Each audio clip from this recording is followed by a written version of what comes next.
కాణిపాక వినాయక స్వామిని దర్శించుకున్న CVR news channel chairman Chalasani Venkateswara Rao. Bangarupalyam news April 21. Chittoor జిల్లా పూతలపట్టు నియోజకవర్గం ఐరాల మండలం కాణిపాక వినాయక స్వామి వారిని ఆదివారం మధ్యాహ్నం 1 గంట ప్రాంతంలో CVR news channel chairman Chalasani Venkateswara Rao దర్శించుకున్నారు. స్వామివారి దర్శనానంతరం వీరిని ఆలయ సిబ్బంది వేదమంత్రాలతో వేదమండపం నందు పురోహితులతో వేదమంత్రాలతో ఆశీర్వచనాలు అందించారు. కార్యక్రమంలో CVR channel chairman Chalasani Venkateswara Rao, వారి మిత్రులు, Tirupati CVR channel bureau Ramana తదితరులు పాల్గొన్నారు. పూతలపట్టు నియోజకవర్గ incharge Chiranjeevi CVR news channel అధినేత చలసాని వెంకటేశ్వరరావుని కలుసుకోవడం చాలా ఆనందంగా ఉందని తెలిపారు.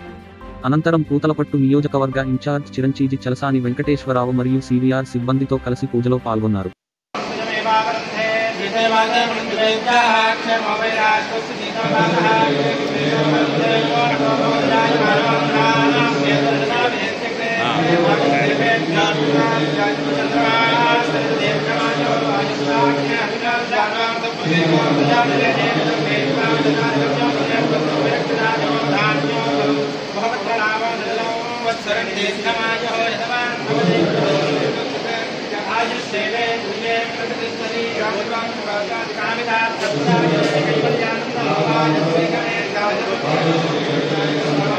Thank you.